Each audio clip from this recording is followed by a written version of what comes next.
حول ولا قوة إلا بالله العلی العظیم۔ اعوذ باللہ من الشیطان اللعین الرجیم، بسم اللہ الرحمن الرحیم۔ الحمد للہ والصلاة علی اہلھا، رب اشرح لی صدری ویسر لی امری واحلل عقدۃ من لسانی یفقہوا قولی، اما بعد۔ اعزائے گرامی، سورہ مومن جس کا دوسرا نام سورہ غافر ہے، آیتوں کی تفسیر آپ کے سامنے پیش کی جا رہی ہے اس سورہ کی، جس میں آج جو ہے آیت نمبر 18 ہے اور 19 ہے اور 20 ہیں۔ تین آیتیں آپ کی خدمت میں بیان کیا جائے گا کہ آپ غور کریں کہ وَأَنذِرْهُمْ يَوْمَ الْآزِفَةِ اِذِ الْقُلُوبُ لَدَى الْحَنَاجِرِ كَاظِمِينَ مَا لِلظَّالِمِينَ مِنْ حَمِيمٍ وَلَا شَفِيعٍ يُطَاعُ۔ دیکھیں مسئلہ کیا ہے کہ پروردگار جو ہے اپنے حبیب سے یہ کہہ رہا ہے کہ وَأَنذِرْهُمْ يَوْمَ الْآزِفَةِ، پیغمبر انہیں آنے والے دن کے عذاب سے ڈرائیے۔ آزفہ وہی یوم الآزفہ جو ہے قیامت کا دن۔ آگے انشاءاللہ ہم بتائیں گے تشریح کر کے کہ پروردگار جو ہے اپنے حبیب سے کہہ رہا ہے کہ اور پیغمبر انہیں آنے والے دن کے عذاب سے ڈرائیے۔ اذ القلوب لدى الحناجر کاظمین ما للظالمین من حمیم ولا شفیع یطاع۔ جب دم گھٹ گھٹ کر دل منہ کے قریب آ جائیں اور ظالمین کے لیے نہ کوئی دوست ہوگا اور نہ سفارش کرنے والا ہوگا جس کی بات جو ہے سن لی جائے۔ آزفہ کے بارے میں تذکرہ کرنے سے پہلے جو پچھلی بات میں چند باتیں رہ گئی تھیں بیان کی جائیں پچھلے درس سے، کہ ایک جملہ کہا گیا تھا کہ پروردگار سریع الحساب ہے، بہت جلدی حساب کرنے والا ہے۔ ان اللہ سریع الحساب، اور ان اللہ یحاسب الخلائق کلہم فی مقدار لمح البصر۔ بے شک پروردگار جو ہے اپنی مخلوقات کا جو محاسبہ کرے گا، حساب و کتاب جو لے گا، محاسبہ کرے گا، وہ سب کے سب کو محاسبہ جو ہے چشم زدن میں کر دے گا۔ جتنی دیر چشم زدن آنکھ بند کیجئے کھولیے نا، لمح البصر کلمح البصر، لمح البصر کہتے ہیں نا، لمح البصر مانے چشم زدن، جتنی مقدار جو ہے چشم زدن میں وقت لگ جائے اتنی دیر میں تمام مخلوقات کا پروردگار جو ہے حساب و کتاب کر دے گا۔ یاد رکھیے گا، یہ تجسم اعمال کی قبولیت ہے نا، بقائے آثار خیر و برکت، خیر و شر، یعنی شر کا بھی اثر ہوگا اور خیر کا بھی اثر ہوگا۔ مسئلہ حساب و کتاب یہ سب جو ہے حل شدہ ہے، اللہ کے سامنے سب کچھ واضح اور روشن ہے۔ سریع الحساب جو بار بار جو ہے کہا جاتا ہے اس لیے کہ کوئی ہوا پرست اور خواہشات کا ماننے والا، خواہش نفسانی کی پرستش کرنے والا بہکانے نہ پائے، یعنی بار بار ذہن میں رہے کہ سریع الحساب پروردگار ہے، بہت جلدی حساب کرنے والا ہے۔ تو کہیں ایسا نہ ہو کہ انسان بہک جائے، تو ہر وقت دماغ میں رہے گا اللہ حساب کرنے والا ہے، اللہ جلدی حساب کرنے والا ہے، تو انسان جو ہے بہکنے نہیں پائے گا، راہ راست پہ رہے گا۔ اس کے علاوہ یہ تعبیر ایک طرح سے یعنی وعدار کی جا رہی ہے، ہوشدار ہے، وعدار کی جا رہی ہے کہ تمام انسان کو اس روز مہلت نہیں دی جائے گی۔ جب ایک لمحہ بصر یعنی چشم زدن میں حساب ہوگا تو مہلت کہاں سے مل جائے گی؟ تو مہلت ملنے والی نہیں ہے۔ اور یہ بات یاد رکھے گا، روز قیامت جو ہے تجسم اعمال، انسان کے اعمال جو ہے مجسم ہو کر جو ہے پیش کی جائیں گے، خود بخود انسان سمجھنے لگے گا آخر اس نے کیا تھا دنیا میں۔ ان میں سے چند باتیں عرض کر دوں آپ کے سامنے۔ فتاتون افواجا، ایک آیہ کریمہ ہے جس میں پروردگار کہہ رہا ہے کہ فتاتون افواجا، گروہ گروہ کر کے جو ہے روز قیامت تمہیں لایا جائے گا، آؤ گے تم لوگ۔ تو جب یہ آیت کریمہ جو ہے اتری ہے، آئی ہے، وحی کے ذریعے نبی کے سینہ اقدس پہ نازل ہوئی ہے، تو نبی جو ہے ایک طریقے سے رنجیدہ تھے، بہت خوف، یعنی یوں سے کہیے کہ رنجیدہ تھے، اور اس کے بعد یہ گریہ کر رہے تھے۔ تو بہرحال جو ہے راوی نے سوال کیا تو نبی نے جو ہے اس کی تشریح کی باقاعدہ، مثلا جو ہے بیان کیا کہ ہماری یعنی بعض افراد ایسے ہوں گے جو بہرحال گروہ گروہ جو ہے روز قیامت وارد ہوں گے۔ اب یہ چند باتیں آپ کے ساتھ عرض کر دوں، تقریباً 8 گروہ جو ہے تذکرہ کیا گیا ہے۔ پہلا گروہ جو ہے وہ خنزیر کی شکل میں آئیں گے، یعنی جب وارد ہوں گے وہاں پر روز محشر تو خنزیر کی شکل میں جو ہے کچھ لوگ آئیں گے۔ یہ کون افراد ہوں گے جو خنزیر کی شکل میں آئیں گے؟ بھائی خنزیر کی شکل میں جو ہے وہ افراد آئیں گے جو حرام خور ہوں گے، جو حرام کا خیال نہیں کرتے تھے، جو چیز پائی انہوں نے جو ہے اسے کھا لیا، جیسے رشوت خوری اسی میں شامل ہے، ربا خوری اسی میں شامل ہے۔ تو بہرحال جو ہے حرام کا خیال نہیں کرتے تھے یہ لوگ۔ اور اس کے بعد جو ہے دوسرا گروہ جو ہے وہ بہرحال جو ہے کہتے ہیں کہ وہ ان کا ہے جو یعنی بہرے اور گونگے ہوں گے، یعنی کچھ ایسے افراد جو ہے دنیا میں جو افراد جو ہے کچھ اعمال انجام دیے تھے، وہ روز قیامت جو ہے باقاعدہ وہ بہرے اور گونگے جو ہے وارد ہوں گے۔ بہرے اور گونگے جو ہے روز قیامت ان کو وارد کیا جائے گا اور محشور کیا جائے گا۔ تو آپ غور کیجئے کہ بہرے اور گونگے کون افراد ہوں گے جو وہاں وارد ہوں گے؟ نہ یعنی سن پائیں گے، گونگے یعنی بول نہیں پائیں گے، اور بہرے ہوں گے یعنی سن نہیں پائیں گے۔ تو بہرحال جگہ تھے کہ یہ کون افراد ہوں گے جو گونگے بہرے ہوں گے؟ یہ وہ لوگ ہوں گے جو اپنے علم و فضل اور اعمال جو انہوں نے انجام دیے تھے اس پر تکبر کرتے ہوئے نظر آئیں گے، یعنی وہ سمجھیں گے کہ میں جو علم رکھتے ہوں مجھ سے زیادہ عالم کوئی نہیں ہے، میرے پاس جو فضیلت ہے مجھ سے بڑھ کر جو فضیلت والا کوئی نہیں ہے۔ ہمارے اعمال جو کہتے ہیں اللہ کے بارگاہ میں قبول کیے جائیں گے، کسی کے اعمال قابل قبول، مطلب ایک طریقے سے اپنے کو سب کچھ سمجھنا، دوسرے کو کچھ نہ سمجھنا۔ تو ایسے افراد روز قیامت جو ہے گونگے اور بہرے جو ہے محشور کیے جائیں گے۔ آپ غور کریں کہ کچھ ایسے ہوں گے جو سر کے بل کھڑے ہوں گے اور اندھے بھی ہوں گے، سر کے بل ہوں گے اور اندھے ہوں گے۔ یہ کون افراد ہوں گے؟ یہ وہ افراد ہیں جو لوگ سختی اور ظلم کے ساتھ جو ہے حکمرانی کرتے ہوئے نظر آتے ہیں، ظلم ان کے ظالم لوگ، یوں سمجھ لیجیے آپ، ظلم و ستم کرتے ہیں۔ نمبر 4، کچھ ایسے گروہ ہوں گے جو اپنی زبانوں کو چوستے ہوئے نظر آئیں گے، یعنی باقاعدہ زبان کو دانتوں سے دبائیں گے اور چوسیں گے باقاعدہ۔ یہ وہ علماء اور قاضی ہوں گے جو اپنے اقوال و اعمال میں مخالف ہوں گے، یعنی کہیں گے کچھ اور کریں گے کچھ۔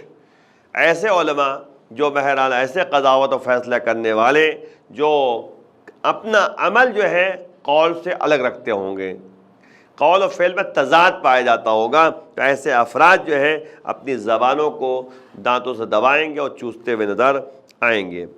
5واں گروہ جو ہے وہ ہوگا جن کے ہاتھ اور پیر کٹے ہوئے ہوں گے، یعنی جب وارد ہوں گے روز محشر تو ہاتھ پیر کٹے ہوئے ہوں گے۔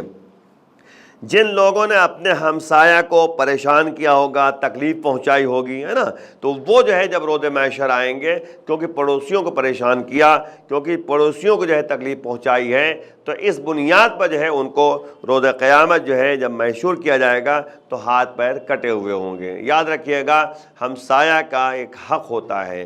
مولا نے جو ہے نہج البلاغہ میں باقاعدہ یعنی جیران کے بارے میں تذکرہ کیا ہے، اللہ اللہ فی جیرانکم، خدا را اپنے پڑوسیوں کا خیال کرو، فإنها وصیۃ نبیکم، یہ تمہارے نبی کی وصیت ہے۔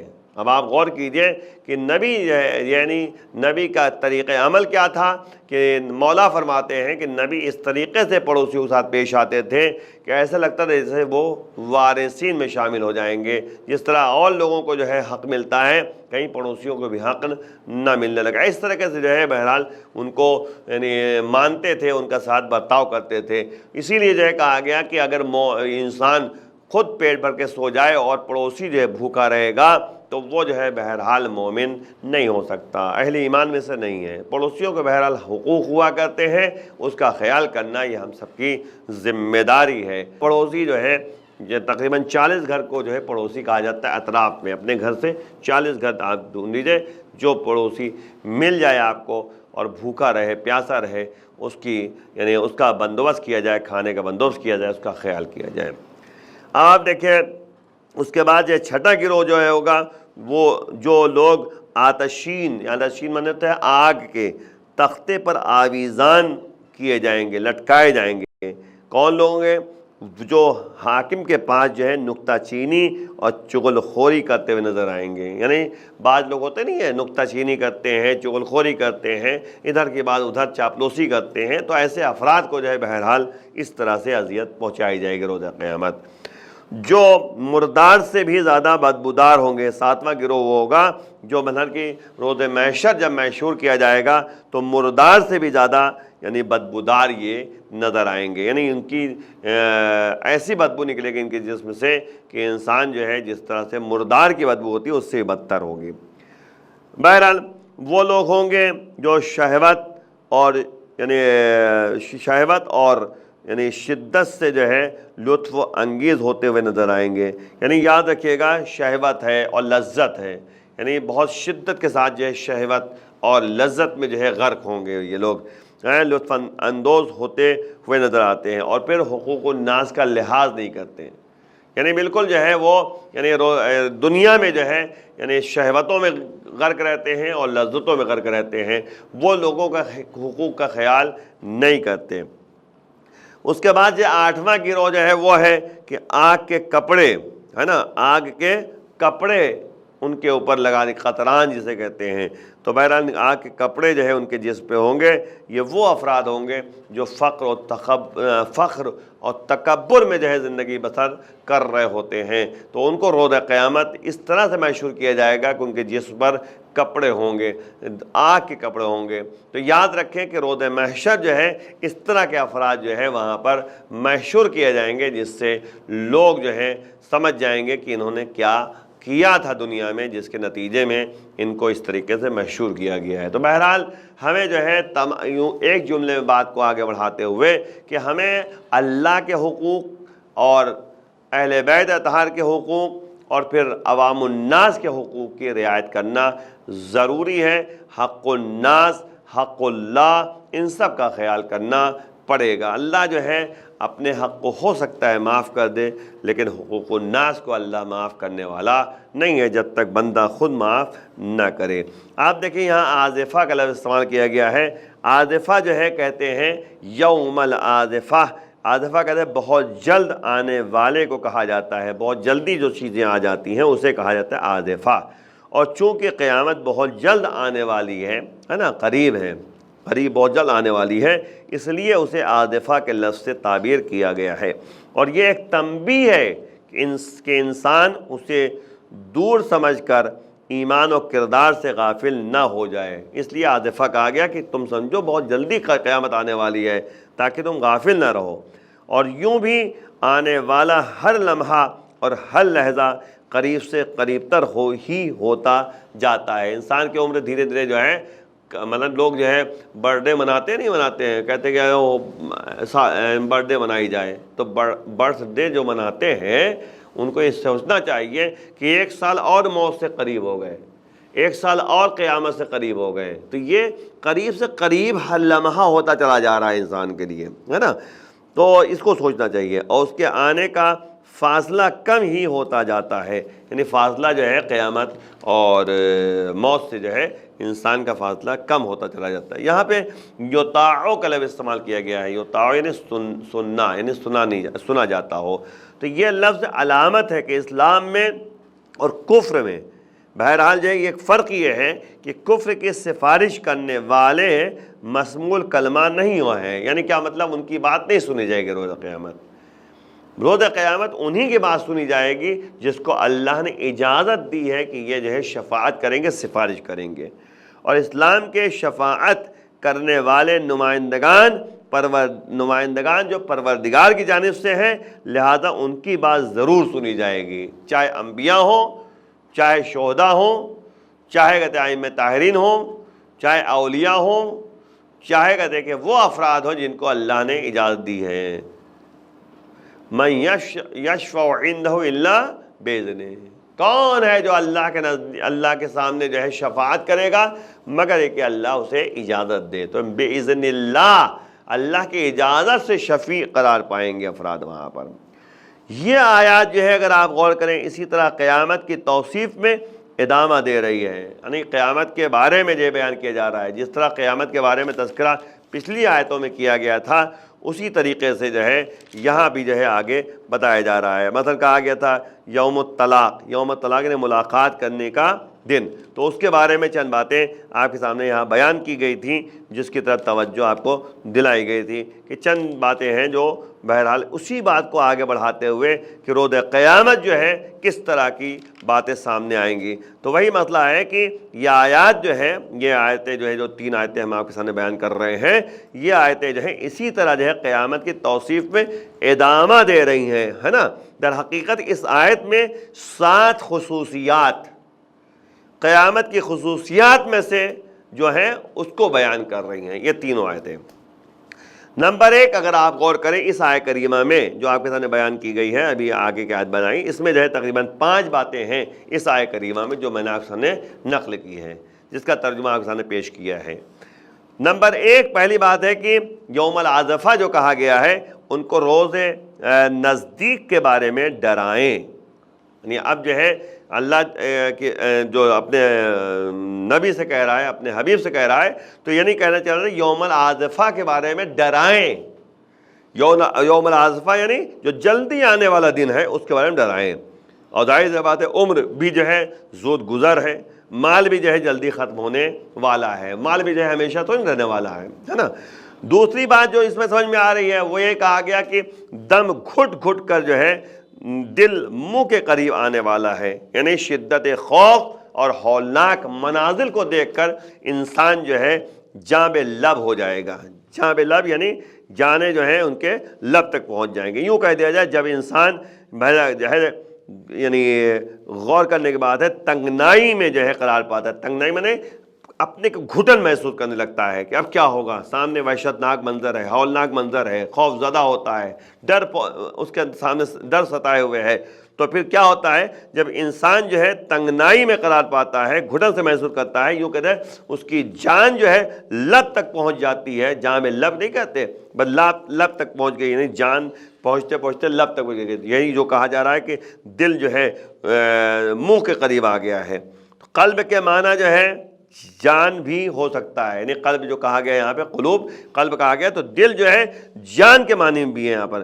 گویا روح اس کے بدن سے تدریجاً خارج ہو کر تھوڑی تھوڑی جو بچی ہوئی ہے وہ دھیرے دھیرے ختم ہونے والی ہے. یعنی سمجھ لیجئے، یعنی خلاصہ یہ ہے کہ ہولناک مناظر، اضطراب، حساب و کتاب، یہ تمام باتیں دیکھ کر جو ہے اس کی بنیاد پر انسان کی جان جو ہے وہ جانب لب ہو جانا، یعنی جان جو ہے لب تک پہنچ گئی ہے، بس نکلنے والی ہے. سمجھ لیجیے اس طرح سے جو ہے انسان کے کہتے ہیں یعنی انسان کا ڈر کی وجہ سے، خوف کی وجہ سے انسان جو ہے پریشان ہو جاتا ہے اور نتیجے میں جو ہے وہ یعنی ایسا لگتا ہے جیسے جان جسم سے نکل جائے گی. نمبر 3 تیسری بات جو اس میں بتائی جا رہی ہے اس آیت کریمہ میں، ان کا وجود جو ہے غم و اندوہ سے بھرا ہوا ہے نا، لیکن اظہار کی توانائی ان کے اندر نہیں ہے نا. مطلب اس طریقے سے جو ہے یہ کام انجام دے رہے ہیں کہ باقاعدہ جو ہے ان کے دلوں میں یعنی ان کے پاس جو ہے غم و اندوہ جو ہے بھرا ہوا ہے. ان کا وجود جو ہے غم و اندوہ سے بھرا ہوا ہے، رنجیدہ ہوتے ہیں لیکن اظہار کی توانائی ان کے پاس نہیں ہے. اسی لیے کہا الکاذبین. کاظمین جو ہے الکاظمین، کاظمین جو ہے کاظم معنی ہوتا ہے کظم سے نکلا ہے. کظم معنی کیا ہوتا ہے؟ انسان خشم اور غصے اور غضب سے بھرا ہوا ہے لیکن کچھ باتوں کی بنا پر اظہار نہیں کر سکتا. ضبط کرنا، اپنے کو کنٹرول کرنا ہے نا. اگر انسان اظہار کر سکتا ہو تو ممکن ہے کہ اسے آرام مل جائے، لیکن روز قیامت جو ہے وہ اظہار نہیں کر سکتا، اپنے غم و غصے کا اظہار نہیں کر سکتا، کیونکہ اتنا کہتے ہیں کہ رنجیدہ ہے، غم و غصہ اس کے پاس ہے لیکن وہ بول نہیں سکتا. ایسے حالات وہاں پر ملیں گے. چوتھی بات یہ ہے کہ ظالمین اور ستمگاروں کے لیے دوستی وجود نہیں رکھتی، یعنی وما للظالمین من حمیم، یعنی روز قیامت جو ہے حمیم کوئی نہیں ملے گا ظالموں کے لیے۔ حمیم کہتے ہیں دوست کو، حمیم کہتے ہیں جو ساتھی ہوتے ہیں، ساتھی کوئی نہیں ملنے والا، دوست کوئی نہیں ملنے والا۔ پانچویں چیز یہ ہے کہ شفاعت کرنے والے کی شفاعت قابل قبول نہیں ہوگی۔ ولا شفیع یطاع، یعنی کوئی ایسا شفیع نہیں ملے گا جس کی سنی جائے۔ تو پانچ باتیں جو ہیں اس آیت کریمہ میں بتائی گئی ہیں، کیونکہ سچے شافعین کون ہوتے ہیں؟ وہ انبیاء ہیں۔ سچے شافعین کون ہیں؟ اولیاء ہیں، ائمہ طاہرین ہیں، اہل بیت اطہار ہیں، شہداء ہیں، صدیقین ہیں، جن یعنی اوزائز بھائی وہ افراد ہیں جن کو اللہ نے جو ہے شفاعت کرنے کی اجازت دی ہے، شفیع قرار پائیں گے یہ لوگ۔ تو اب ظاہر سی بات ہے کہ اس میں غور طلب باتیں ہیں کہ یعنی ظالموں کو جو ہے، ظالموں کے بات سنی ہی نہیں جائے گی وہاں پر۔ ظالم کے لیے کوئی راستہ ہے ہی نہیں، کوئی نہ دوست ملے گا نہ کوئی شفیع ملے گا، شفاعت بھی کوئی کرنے والا نہیں ملے گا۔ آیت نمبر 19 میں دیکھیں، آپ غور کریں، یعلم خائنۃ الاعین وما تخفی الصدور، ہے نا؟ تو یعنی یعلم یعنی وہ جانتا ہے، کون؟ پروردگار جانتا ہے نا، نگاہوں کی خیانت کو بھی جانتا ہے اور دلوں کے چھپے ہوئے رازوں سے بھی باخبر ہے، بھیدوں سے باخبر ہے۔ یعنی دو باتیں یہاں بتائی جا رہی ہیں، پانچ چیزیں ہو گئی تھیں، ہے نا؟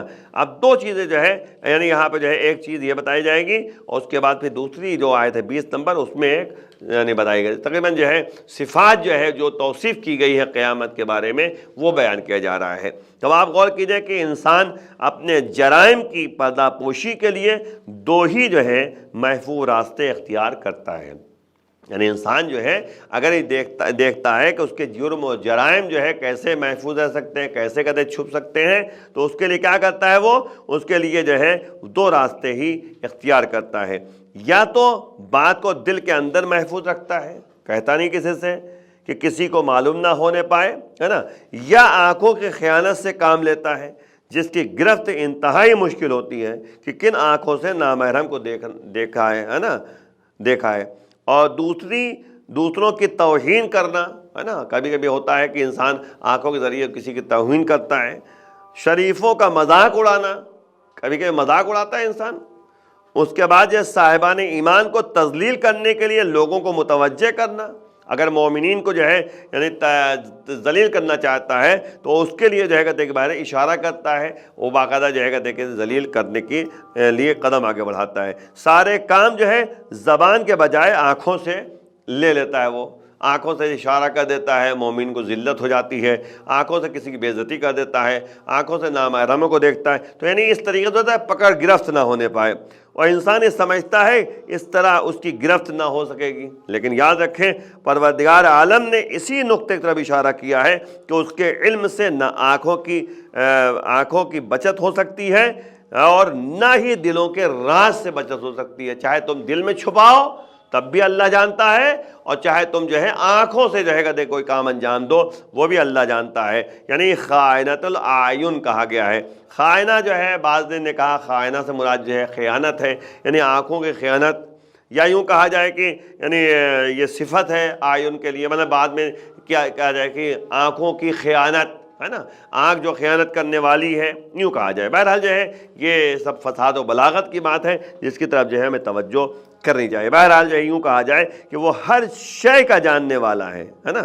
اور صاحبان ایمان کو مسلسل جو ہے اس نقطے کی طرف نگاہ رکھنی چاہیے، یعنی سمجھنا چاہیے صاحب ایمان کو کہ اللہ جو ہے آنکھوں کے بارے میں بھی جانتا ہے، دلوں کے راز کے بارے میں بھی جانتا ہے۔ تو چھٹی بات جو ہے اس آیت کریمہ سے جو نکل کر آتی ہے وہ یہ کہ خدا جو ہے خیانت کار آنکھوں کو بھی جانتا ہے، یہ چھٹی بات ہے، اور دلوں میں چھپی ہوئی چیزوں سے بھی واقف ہے۔ وما تخفی الصدور، جو تمہارے سینوں میں چھپی ہوئی ہے، دلوں میں چھپی ہوئی ہے، وہ بھی جانتا ہے اللہ۔ امام جعفر صادق السلام ارشاد فرماتے ہیں کہ الم تر الی الرجل ينظر الى الشيء وكأنه لا ينظر الیہ فذلك خائنۃ الاعین۔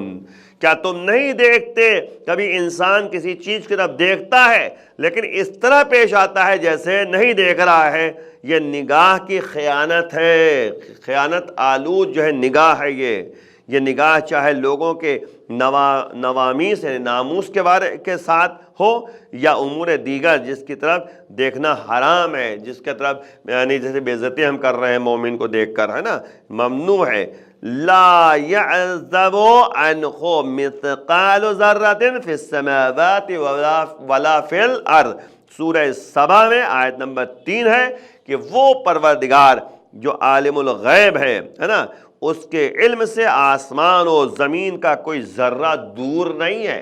ہر ذرہ ذرہ کے بارے میں اللہ جانتا ہے. تو بہرحال یہ کہتے ہیں اس میں غور طلب بات ہے کہ 6 باتیں ہمیں بتائی گئی ہیں. جو 7ویں بات جو ہے اگلی آیت میں ہے، جلدی سے آپ کے سامنے تذکرہ کر دیں کہ وَاللَّهُ يَقْضِي بِالْحَقِّ وَالَّذِينَ يَدْعُونَ مِن دُونِهِ لَا يَقْضُونَ بِشَيْءٍ إِنَّ اللَّهُ هُوَ السَّمِيعُ الْبَصِيرُ. یعنی وہ حق کے ساتھ فیصلہ کرتا ہے پروردگار، اور اس کو چھوڑ کر یہ جن کی عبادت کرتے ہیں، یعنی جو افراد ایسے ہیں جو اللہ کے علاوہ کسی کی عبادت کرتے ہیں، وہ تو کوئی فیصلہ بھی نہیں کر سکتے ہیں. کر سکتے ہیں؟ نہیں کر سکتے ہیں. بے شک خدا سب کی سننے والا اور سب کچھ دیکھنے والا ہے، سمیع بھی اور بصیر ہے. تو بس جلدی صاحب کے سامنے گفتگو تمام کہ 7ویں بات جو اس آیہ کریمہ سے نکل کر آتی ہے، یعنی توصیف قیامت کے بارے میں، 7ویں توصیف جو قیامت کے بارے میں یہ ہے، یہ بھی ہے کہ خدا کا فیصلہ حق کے ساتھ ہے. وہ معبود جس کی دوسرے افراد یعنی غیر خدا جو ہے نا، غیر خدا کے علاوہ کو مانتے ہیں، کسی طرح کا فیصلہ کرنے کا حق ان کے پاس نہیں ہے. یعنی صرف اللہ کے پاس ہے، اللہ کے علاوہ کسی کے پاس فیصلہ کرنے کا حق نہیں ہے. ہاں، صرف فیصلہ کرنے کا حق پروردگار کے پاس ہے. وَقَضَىٰ رَبُّكَ أَلَّا تَعْبُدُوا إِلَّا إِيَّاهُ. تمہارے پروردگار کا یہ فیصلہ ہے کہ اس کے علاوہ کسی کی عبادت نہ کرو. اور پھر دیکھیں دوسری آیت آپ کے سامنے، اذا قضا امرا فانما یقول له کن فیکون. جب پروردگار کسی امر کا حکم لگاتا ہے، فیصلہ کرتا ہے، تو وہ کہتا ہے کون فیکون، ہو جا، ہو جاتا ہے. اور یاد رکھیے گا ان تمام باتوں کو پیش نظر آج کی جو گفتگو نچوڑ ہے، ان اللہ هو السمیع البصیر. بے شک وہ پروردگار ہر چیز کو سنتا بھی ہے اور دیکھتا بھی ہے. تو یاد رکھیں ہمیں اس ماہ رمضان میں جو ہے، ہر ماہ رمضان بلکہ جو ماہ مبارک رمضان میں تقویٰ کا مہینہ ہے، تزکیہ نفس کا مہینہ ہے، ہمیں جو ہے اس بات کا دھیان رکھنا چاہیے. آخر بارگاہ میں دعا ہے پروردگار ہمیں اس راستے پہ جس میں تیری مرضی شامل حال ہو جائے. امام کے آوان انصار میں شمار فرما، امام کے ظہور میں تعجیل فرما. وآخر دعوانا الحمدللہ رب العالمین. والسلام علیکم.